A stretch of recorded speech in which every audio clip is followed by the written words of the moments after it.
Eu sou Priscila Boeira, nascida em Garibaldi. Sei que muitos de vocês são daqui.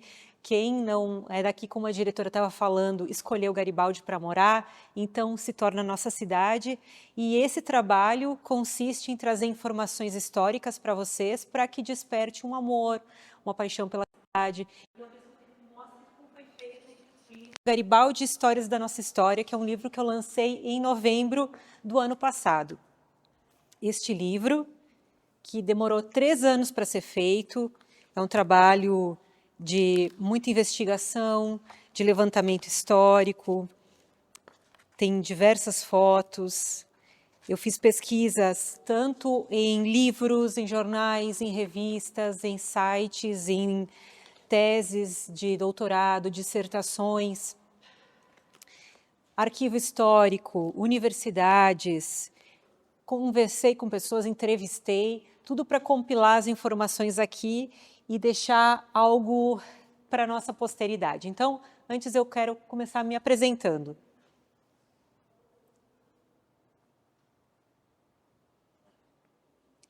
Como disse, sou natural de Garibaldi, eu sou jornalista por formação, então estudei na Unicinos e por aproximadamente 18 anos eu converso com pessoas. O meu trabalho é esse, é puxar uma cadeira, entrar na casa da pessoa e começar a fazer perguntas sobre a vida dela. E nisso as pessoas vão me contando histórias, principalmente os mais velhos.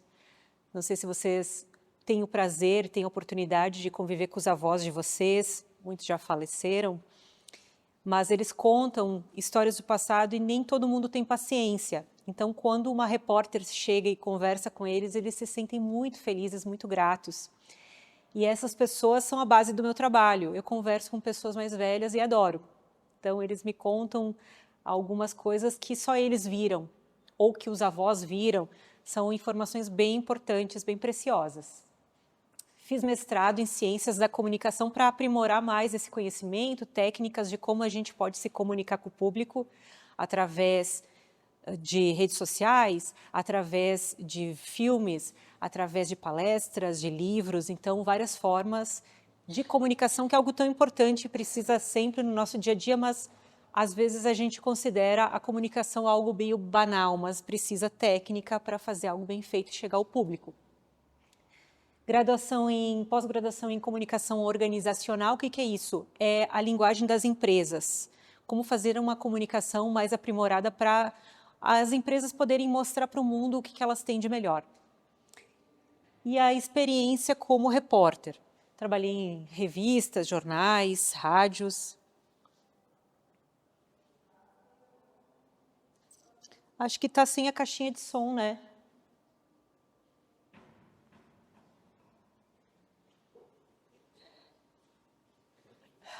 Pode passar. Tem um videozinho aqui. Eu não vi ela aqui.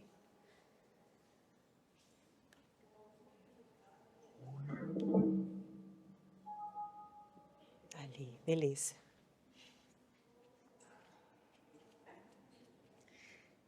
Gente, aqui tem um breve vídeo que está circulando nas redes sociais. Eu fiz uma adaptação para Garibaldi. Tinha um terreno em Garibaldi, fim de mundo, por esse Fusca aqui. Outros negócios. Então, é uma brincadeira. Ele fala, eu troquei um terreno em Garibaldi, fim de mundo, por esse Fusca aqui, altos negócios. E isso é algo que está circulando em outras cidades também, para mostrar como o terreno não valia nada. Como é difícil hoje a gente ter a casa própria, como é difícil comprar algo que custa, assim, às vezes um apartamento, Minha Casa Minha Vida, custa hoje 300 mil reais, né? E no tempo dos nossos pais, nossos avós, tinha muito mais terra, e a terra não valia quase nada. Do tempo dos imigrantes, quem chegou aqui, encontrou muita abundância de terra, era difícil, tinha que trabalhar, ganhar as ferramentas e as sementes, mas tinham que pagar aquela terra com o trabalho, com o suor do trabalho. Só que assim, eram faixas enormes de terra, isso, hectares e hectares de terra. E na época, algumas pessoas consideravam isso como praticamente nada, não tinha valor. Eu conheço gente que me contou, por exemplo, que trocou um rádio de pilha por uma faixa de terra. Então, pensa, na época, o quanto era interessante ter um rádio e quanto a terra não valia nada. Não sei se vocês já ouviram, na família de vocês, alguma história parecida. Nunca ouviram falar? De um parente que gastou todas as terras numa aposta de jogo? Acontecia, gente, acontecia.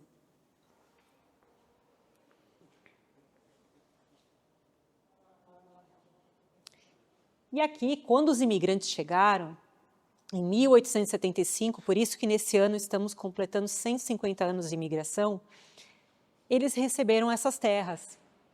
Então aqui nós temos um mapa que não dá para ver tão bem assim nitidamente, mas, por exemplo, nós temos aqui embaixo a colônia Conde de, que era Garibaldi. Então Garibaldi, o primeiro nome desta colônia era Conde de.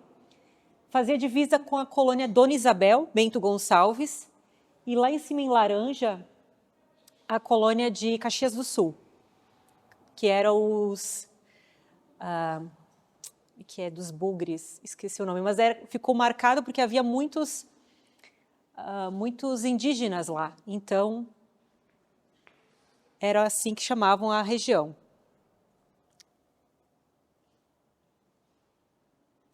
Será que vocês têm ideia de onde foi feita essa foto? Chutem aí para mim, alguém? Onde? Onde?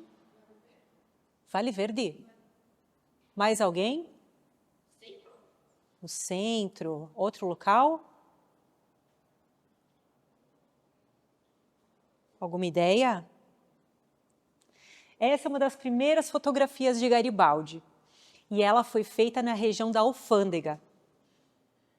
Veja só, você sabe onde é? Sabe onde fica, depois do Alac, vai subindo, tem um posto de gasolina, antes de chegar na Rota do Sol.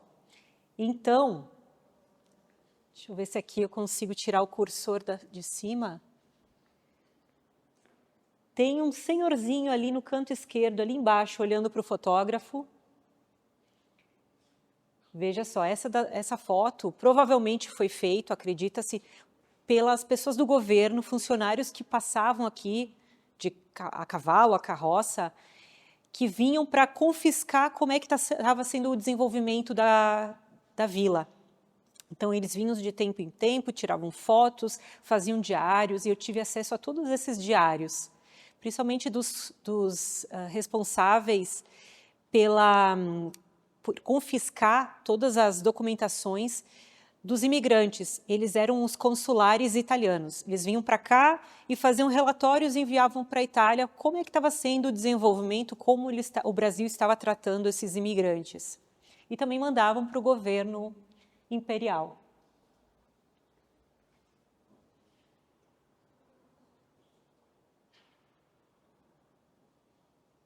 Vocês já ouviram falar do Cirilo Zamboni? Nunca ouviram falar. Ele oficialmente foi promulgado como o primeiro imigrante italiano de Garibaldi. Ele chegou aqui em 15 de novembro de 1875, mais ou menos um mês antes que os outros imigrantes, que a primeira leva de imigrantes chegou em Garibaldi. Ele chegou com a sua esposa, Mariana Maziowski, e eles passaram sozinhos por picadas, vieram assim de um sofrimento muito grande. Então, aqui no livro de Garibaldi tem um capítulo que eu falo bastante sobre a história deles, que eu romancei, inclusive, essa parte. O que é? Eu utilizei a técnica de investigação jornalística, então, atrás de vários dados, como eu citei lá no início, e fiz junto com uma reunião de uma literatura mais romanceada. Então, é jornalismo literário. Essa é uma técnica que a gente utiliza para fazer com que o leitor imagine como teria sido a vinda dele para cá. E é bem interessante, o Cirilo falava 7 línguas, ele era uma pessoa letrada, então ele também registrou como é que foi a viagem dele, ele utilizava desses conhecimentos para poder traduzir as diferentes línguas que tinham aqui, porque tinham muitos dialetos. A Itália era muito dividida, porque aconteceram muitas guerras lá dentro. Então, cada povoado falava um dialeto diferente. E o Cirilo, ele era incumbido pelo governo a fazer a tradução. E também ajudou muitas irmãs de São José que falavam francês, e ele ajudou também elas a se comunicarem com as pessoas. Cirilo foi o primeiro fotógrafo de Garibaldi, ele tinha uma máquina fotográfica e fez esta fotografia, que é considerada uma das mais antigas também de Garibaldi. Aonde vocês imaginam que pode ter sido esse lugar? A região da cidade? Ideia? Cirilo morava, é a casa dele, tá? A casa dele, o moinho dele, ficava ali na linha Vitória.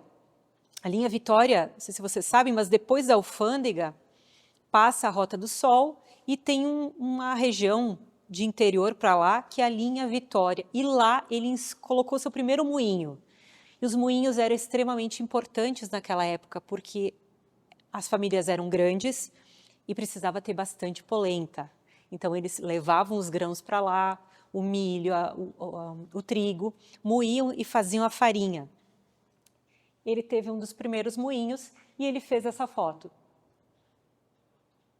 Uma foto assim que estava na propriedade de uma pessoa, nem muito cuidado, então umidade, essas coisas, sabe, bem complicado. Quando a gente começa a investigar a história, a gente vê o quanto a nossa memória está prestes a sumir por falta de cuidado.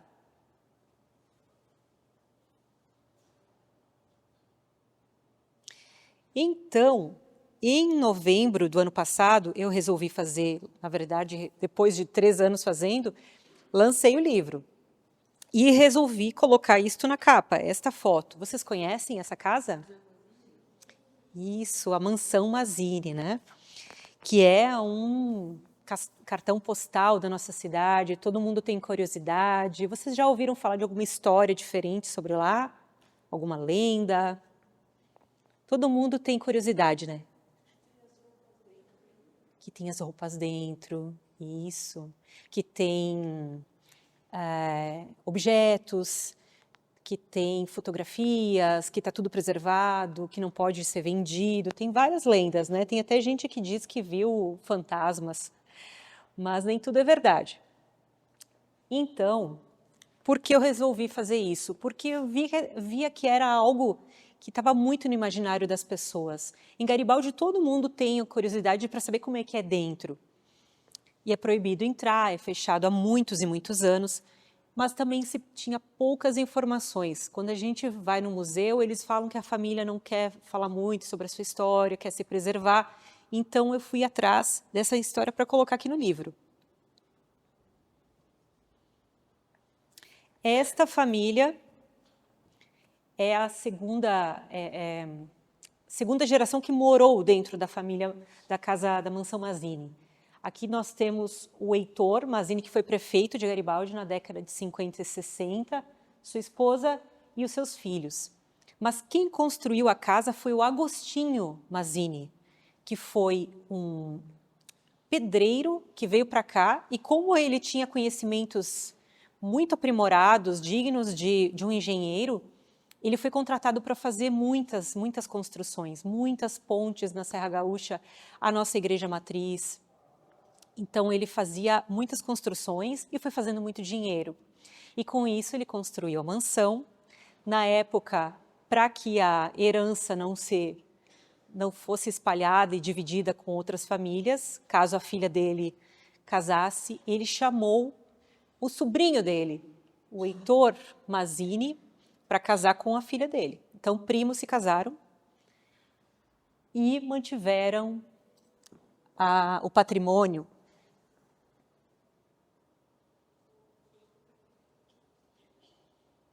No dia do lançamento do meu livro, a Terezinha, que é uma daquelas que está na foto anterior, vocês estão vendo ao lado daquele moço lá de bigode? A Terezinha foi no lançamento do meu livro, ela está com 95 anos. E eu fui até a casa dela em Porto Alegre, entrevistei, e ela me contou muitas histórias de como era Garibaldi naquele tempo, quando ela morou aqui, como eram as ruas, é assim, bem emocionante. Então, ela me contou coisas incríveis, fotos que ninguém nunca tinha tido acesso, porque eles têm muito medo, tem uma briga da prefeitura com eles há mais de 30 anos para ver quem tomba ou não aquela casa.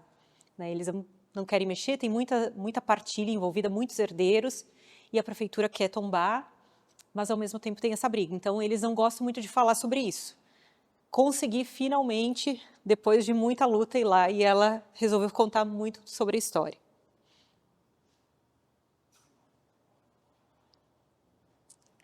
E o legal também é que, olha essa foto, né? Essa foto tem muita história. O Heitor Mazzini, aquele engenheiro, porque ele também era engenheiro, assim como seu sogro, ele foi contratado pelo Toniasi, que tem um nome lá em cima, que é o dono desta casa, onde tem a Così Gelato, você sabe onde fica, na Buarque de Macedo? Tem uma sorveteria perto da Praça das Rosas, esta casa aqui. Então, o Heitor Mazzini foi contratado pelo Toniasi, que era o dono dessa casa, para ir à Itália, ver como é que era a casa da família lá, voltar e fazer algo parecido. E essa é uma foto de quando o Heitor chegou lá de moto, para a época, isso início do século XX, fazer uma foto da casa. Ficou bem diferente, né? Mas alguma semelhança tem. O estilo de portas, de janelas.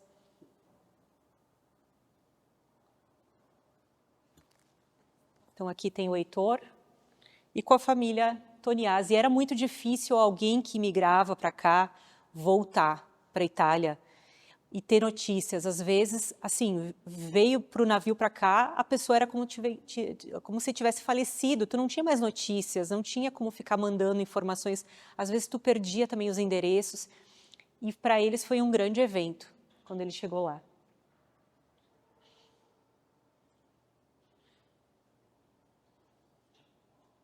O legal é que o Toniasi, esse que contratou o Heitor Mazzini, ele deixou um diário de bordo de quando ele veio da Itália. Muito interessante, esse documento existe, está no Museu de Garibaldi, e ele conta em muitas e muitas páginas. Dá para fazer um livro só com o diário dele, tal e qual, assim, entrei no dia tal, aconteceu isso, aquilo, fui dormir, tal e tal, isso, aquilo. Então, muitos dados, detalhes, ele colocava trechos do que acontecia, ele descrevia brigas, como é parar em cada porto, quando eles podiam descer ou quando não podiam, o medo que sentiram, as noites passando frio e fome.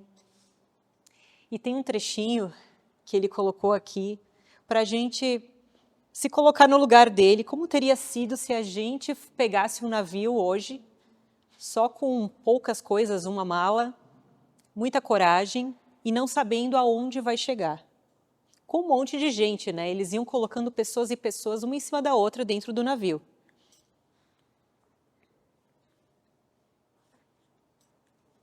Conseguem ler?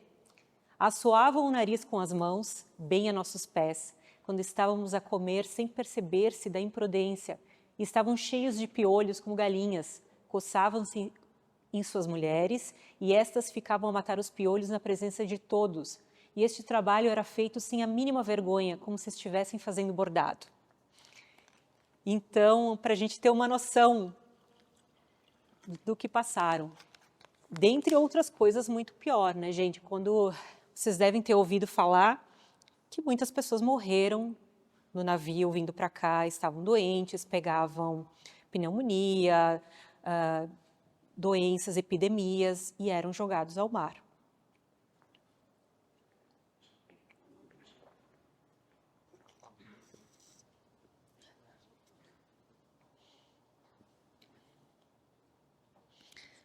Onde vocês acham que foi feita essa foto? Na Rua da Matriz. Pois é, ali tem a Igreja Matriz.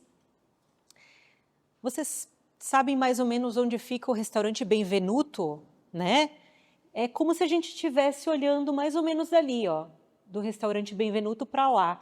Então, vejam que na esquina tinha um prédio diferente do que existe hoje. Sabe onde é o Rex Populi, onde tem o restaurante San Pietro? Então, ali na esquina existia um clube chamado Clube Borges de Medeiros, que era o governador do estado do Rio Grande do Sul na época, isso na década de 1920. E aconteceu algo bem polêmico naquela época. Em 1923, estava acontecendo uma revolução aqui no Rio Grande do Sul, e aí vieram os maragatos, entraram dentro desse Clube Borges de Medeiros, eles eram contra o Borges de Medeiros, eles eram rivais, eram do grupo do Assis Brasil, que estava tentando pegar o governo do estado. E aí eles entraram nesse clube, estava acontecendo um baile à noite, primeiro passaram na telefonista, só tinha uma telefonista na cidade, foram lá e cortaram os fios, renderam ela, entraram no clube, espalharam um terror na cidade, todo mundo ficou com medo, atiraram para cima, quebraram um lustre, pegaram um quadro do Borges de Medeiros, que era o governador, amarraram no cauda de um cavalo e passearam com um quadro do Borges de Medeiros amarrado no rabo do cavalo pela cidade. Todo mundo ficou morrendo de medo. Essa é uma história também que está no livro e foi bem interessante pesquisar e descobrir isso. Descobri isso vendo os jornais antigos, porque nós tivemos um jornal aqui chamado Estafeta Rio Grandense, que era dos padres, e eles fizeram a cobertura dos fatos na época.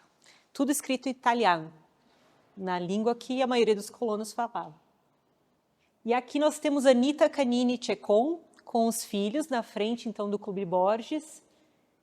E esse menininho que está próximo à rua, depois do lançamento do meu livro, eu recebi uma mensagem, e era ele. Hoje ele está com 92, 93 anos, e ele me mandou outras fotos da família dele, ele está vivo e muito feliz de estar no livro.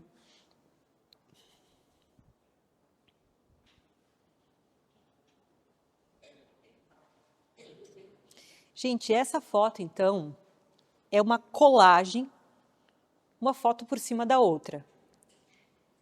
A foto da frente é de 1987. Eu nasci em 86, essa foto minha com a minha mãe. E atrás é uma foto de 2022, por ali. O que eu quis falar com isso, né? O que eu quis dizer, o que simboliza? Que vocês estão aqui hoje, uma nova geração, e vocês estão passando, caminhando diariamente pelo centro, por outras regiões da cidade, por onde os antepassados de vocês já passaram, por outras pessoas que tinham sonhos parecidos com vocês. E às vezes a gente olha para o passado e não dá muita importância e pensa, essas histórias que não importam, mas o ontem já passou, ontem já é história, por isso é importante a gente preservar as nossas memórias, ouvir os mais velhos, produzir livros. Inclusive, o município de Garibaldi está de parabéns porque eles estão instituindo uma lei para que possa ter outros escritores. Então, é só apresentar um projeto para eles, vai ter algum edital em breve, eu vi que na Câmara de Vereadores foi aprovado, para que sejam apresentados projetos e façam outros livros históricos, porque nós temos pouco material. Nós temos uns livros da década de 80 e anos 90, da Maura Ungaretti e da Helenita Girondi. Temos revistas, jornais, claro, mas é um papel jornal, se tu não preserva, ele desmancha fácil, então nós precisamos preservar isso. Muito importante, o livro, passam os anos e é uma mídia analógica, né, uma mídia que vai ser preservado. Tudo que nós temos no digital, no Instagram, no TikTok, no YouTube, se acontecer algum colapso mundial, sei lá, se os servidores onde estão enterrados eles, acontecer alguma coisa, tipo, a gente pode perder muitas das informações que temos no mundo, mas os livros ficam. Pode pegar fogo, mas tem vários exemplares espalhados pelo mundo.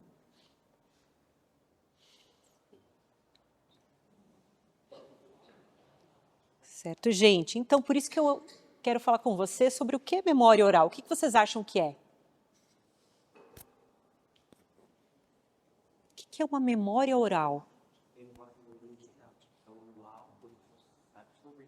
Exatamente. Memória que a gente coleta através da fala. Alguém que nos conta uma história. E essas histórias são extremamente importantes. Vocês gostam de falar com os avós de vocês? Gostam? Que bom! Porque muitas pessoas perdem a paciência. Depois de uma certa idade, a gente tende a repetir sempre as mesmas histórias, aí fica um pouquinho chato. Mas comecem a se importar e fazer perguntas mais a fundo para os avós de vocês, para ver tudo que eles podem contribuir. A gente aprende demais. Essa vivência deles é equivalente a uma universidade, é a vivência de vida, algo que ninguém tira.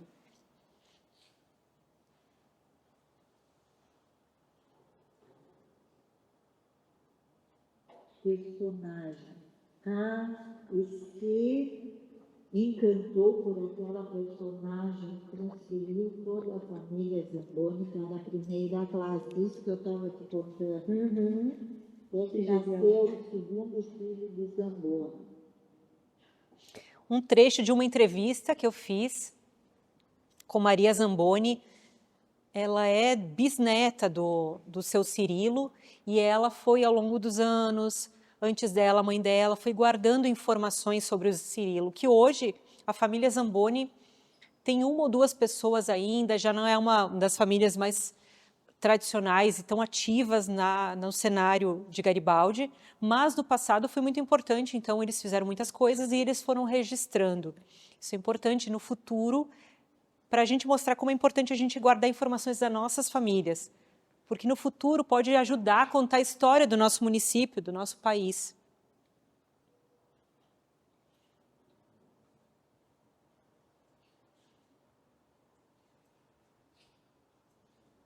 Pega as pontas, como é que é? As pontas, faz um triângulo, ele tem que ficar um buraquinho aberto para ele não ficar duro, para cozinhar, aí ele cozinha mais fácil, né? Tá. Sempre que se tu enrola ele que a massa, mas a massa é fina, né? Bem fininha. Entendi. Faz um triângulozinho aqui e fecha. Fecha. Que é o chapeuzinho, capelete. É. E tem que se faz, tem gente que faz assim, ó. Assim. Memória oral também é falar sobre outros conhecimentos. Por exemplo, a Dona Pina é uma cozinheira que está há 60 anos dentro do Hotel Casa Curta. E ela conheceu muitos famosos que vieram para cá e se hospedaram. Ela faz as massas à mão, tem todo um conhecimento. Também é algo importante para a gente investigar e registrar as receitas das nossas avós e nossos avós. Então, aqui ela me explicou como se faz o capelete, algo tão gostoso, né? Vocês gostam? Delícia, né? Mas não podemos deixar essa receita se perder.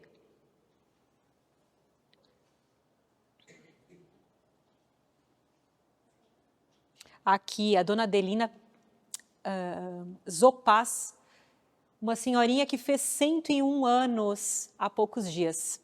E ela mora em Porto Alegre. Ela é filha de um fotógrafo, uma casinha de laranja que tem paralelo à Igreja Matriz, na rua Borges, não é Rua Borges, Carlos Barbosa. Uma casinha laranja que tem ali, que está se desmanchando, cupim, e está à venda. Essa casa teve um fotógrafo muito importante. As pessoas saíam da Igreja Matriz, atravessavam a rua e faziam as fotos de casamento, de batizado. Então, ele registrou grande parte das famílias de Garibaldi. A Adelina é filha dele e seu avô criou a primeira fábrica de gaitas aqui da região, que por muito tempo se achava que era em Santa Teresa, tinha sido a primeira fábrica de gaitas, mas indo atrás dos documentos, descobri uma guia de pagamento de imposto anterior à fábrica de Santa Teresa. Então, nós temos em Garibaldi, tivemos a primeira fábrica de gaitas da Serra Gaúcha.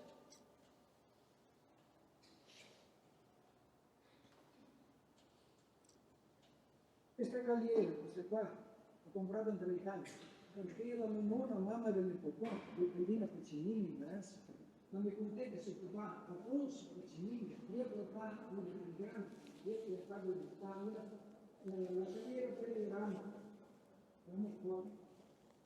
que se arrangiava tudo uma fregata, se arrangiava para isso. Deram a carreira de Pisa e de ferro, mando ferro por dentro de onde comprando o carro. E isso é jovem, não me jornalista, está Galliero, come che dice.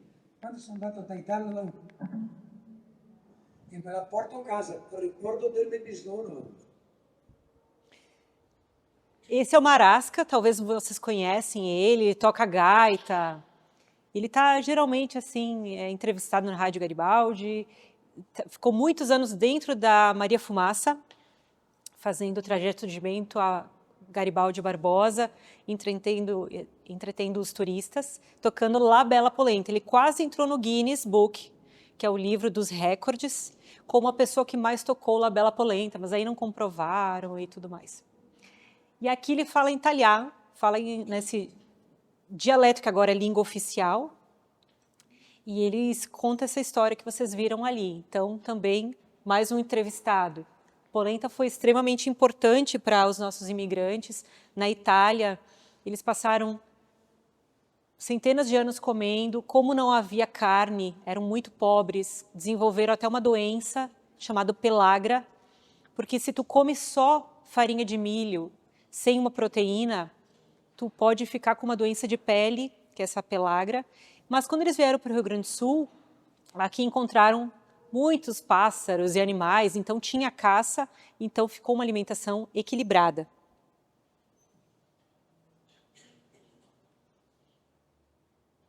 Estamos na hora, profs?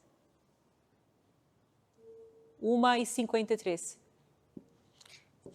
Então, gente, como é que nasce um livro?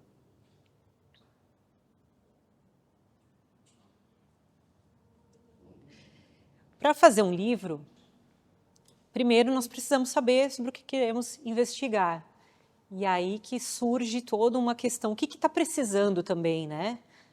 Vou escrever um livro que já tem mais de 50, 100 livros, mais do mesmo.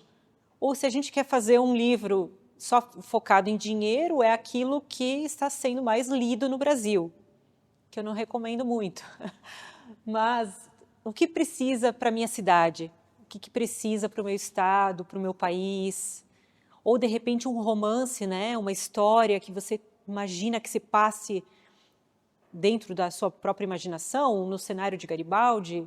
Então, a gente pensa na ideia. Depois, vai-se para a pesquisa. Por exemplo, nesse caso histórico, como eu disse, muitos jornais, revistas, conversas, tudo que vocês podem imaginar que poderia me dar uma pista, eu estava lá. Sendo em Garibaldi, em Porto Alegre, outras cidades, comprei dezenas de livros de escritores que mencionavam, ora aqui, ora acolá, a história de Garibaldi. Entrevistei. Aí, para escrever também parece que é uma coisa fácil, só que não é, porque a gente precisa, às vezes, sentar e olhar para a tela e não vem a inspiração. Tem dias que rende muito, tem dias que não, aí tu tem que sair e espairecer um pouco. É um trabalho diferente do que de outros trabalhos, que às vezes a gente precisa só sentar e fazer, né, executar. Quando envolve a criatividade é algo que às vezes vai e vem. Então a gente tem que deixar também nosso corpo entrar num processo diferente, sem tanto bater meta assim, mas tem que entregar o livro, né? Então, eu tive alguns momentos que eu dizia, meu Deus, mas eu não estou conseguindo. Aí passava um dia, 2, ia tomar um banho e vinha a ideia. Ah, é agora. E aí, sai para escrever. Aí tem a revisão, que a revisão é complexa. Eu acho que eu revisei umas 4 vezes, porque eu não queria que tivesse erros e tudo mais. Aí o teu olho cansa e tu tem que pedir para um outro revisor especialista também olhar com os olhos dele para ver problemas de digitação ou de português, várias questões. Diagramação e ilustração. Diagramação, não sei se vocês sabem o que é isso, mas é colocar o texto e as imagens em sintonia. E tudo isso tem que pensar na experiência do leitor. Como vocês vão achar um livro agradável? Eu me preocupei em fazer um livro com muitas imagens, para que justamente não ficasse cansativo. Então, tem pouco textão, assim, sozinho, sabe? Eu sei que nós estamos numa época que nós temos muita fartura de imagens nas redes sociais, a gente é bombardeado por imagens, então, quando tem um livro que mistura isso tudo, é muito mais gostoso de ler, porque está falando com a nossa forma de consumir a informação hoje. Isso é a diagramação. E aí tem a impressão. Eu tenho aqui um trechinho da gráfica onde eu visitei. Aqui um momento da pesquisa, no jornal Correio do Povo, lá em Porto Alegre.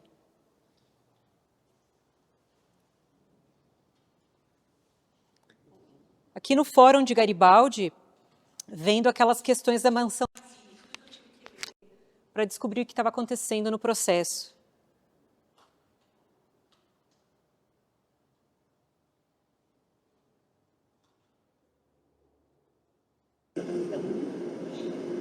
Legal. Cada uma dessas baterias, ou dessas torres aqui, vai ter uma daquelas capas das 4 cores. Vai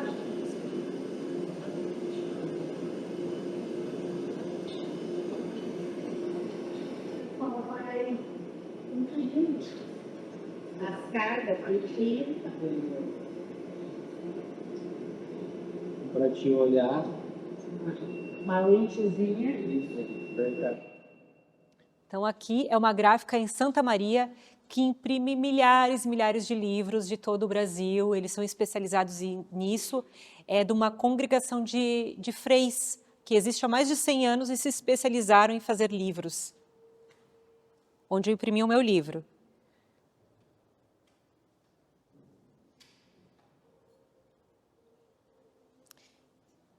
E agora, gente, eu gostaria de mostrar para vocês, ver se vai abrir aqui.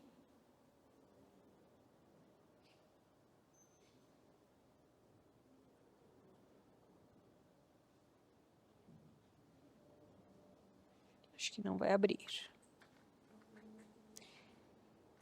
É um vídeo bem curtinho.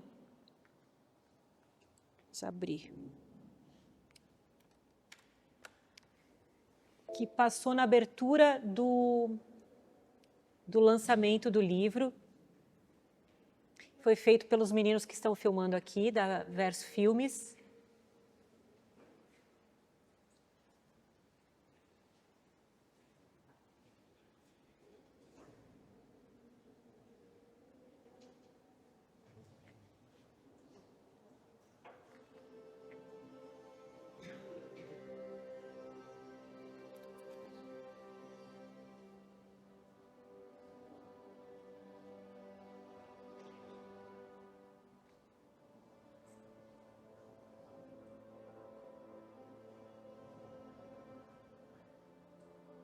Assemblagem é um termo francês utilizado no mundo das artes e do vinho para designar o conceito de mistura.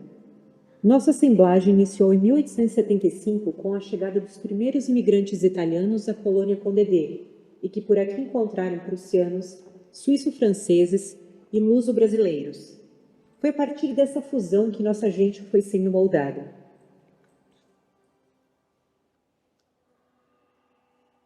Para chegar no Condé, eles vinham de navio até Montenegro e de lá eles vinham de pé.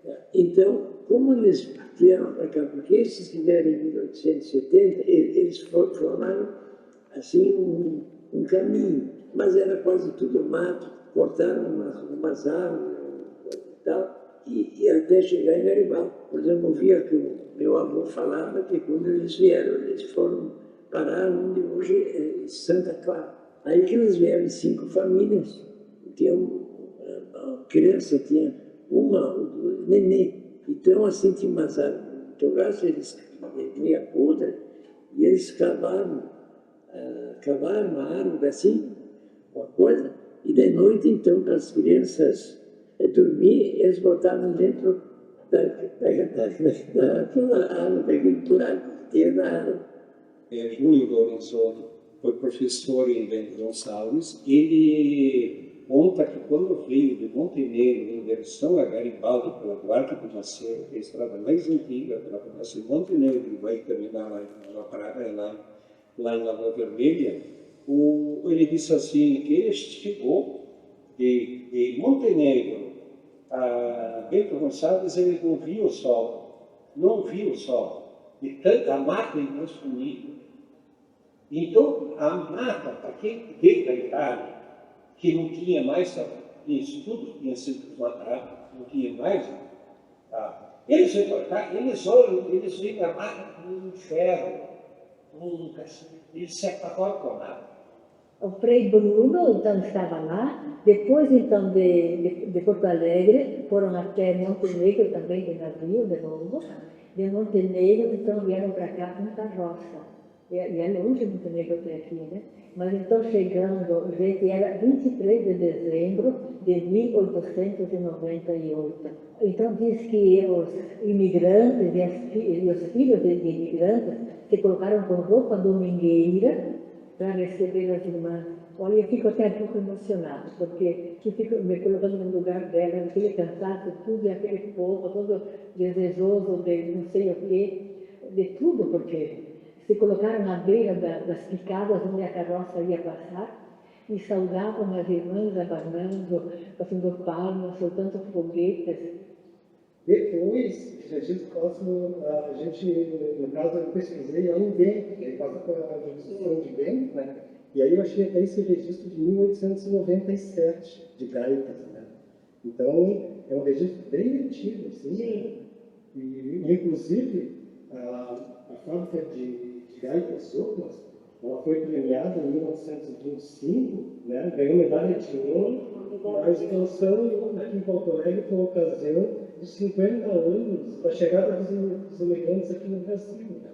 Então, até a gaita, ela consta aqui uma premiada fábrica de Luiz Zopas Garibaldi. Já naquela época se usava o marketing, né? Então ele passou a vender que essa gaita aqui é de 1930. Né? Essa gaita. Porque eu não sei. Isso. Então, Mas quem fundou a fábrica então foi nosso bisavô. Foi nosso bisavô. Que é o avô dela. É o avô da Chovelina. E o João até fizeram uma orquestra lá em Garibaldi. Isso. E ele tocava na orquestra, a gaita era com o tio João. Um casarão enorme, que era a família de Sartori, eles são imigrantes da Itália. Aí eles tinham uma costume. Aqui, na esquina. Baixando aqui um pouco mais para baixo. Aqui acima, lá tinha estacionamento de cavalos. Que legal! O pessoal da colônia queria para cá fazer compras, coisa assim. Chegava aqui, tinha um monte de árvores, né? Eles amarraram todos os cavalos ali e sucesso. O meu avô inventou e fez um produto para fazer o sino de igreja. Ele conseguiu fazer. E eu, quando tinha 8 anos, eu ia ajudar. Fazendo sininho aqueles para botar pessoas do cavalo. E com aquela função, ele foi ampliando aquilo. Foi ampliando e tal, ele começou a fazer o sino para a igreja.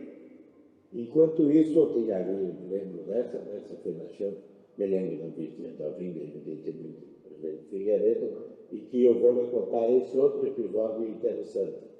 E eles visitavam os estantes e não era servir bebida para eles. A ordem do protocolo. E eu estava junto, e digo, bem. Aí, e na terceira cantina que nós tivemos, me lembro da do Peter Longo, ele disse, mas que festa de champanhe é essa se eu não posso beber champanhe? Não, ninguém me oferece champanhe, o Figueiredo disse. E a partir daí começaram a oferecer. Ouvindo aquelas histórias deles, todos eles dizendo que queriam desmontar aquela casa antiga, botar a fábrica, tirar aqueles moldes, e foi onde aquilo. Isso aí representou uma vergonha de ser colono, porque o colono ele era tido como a plaga dele, porque colono vem de colonização. E eles transformaram aquilo lá em colono. E aí veio muito que a possibilidade única de tu estivar nessa região é ser pago por ela. No entanto, essa visão começou a mudar graças a uma estratégia inteligente de marketing que capitalizou a tendência global de resgate do vintage e da nostalgia. Garibaldi revalorizou sua arquitetura singular e suas memórias, transformando o que antes era visto como decadente em um patrimônio admirável. Hoje, o encanto das construções centenárias e o espírito de preservação cultural tornam a cidade um dos principais pontos turísticos do estado.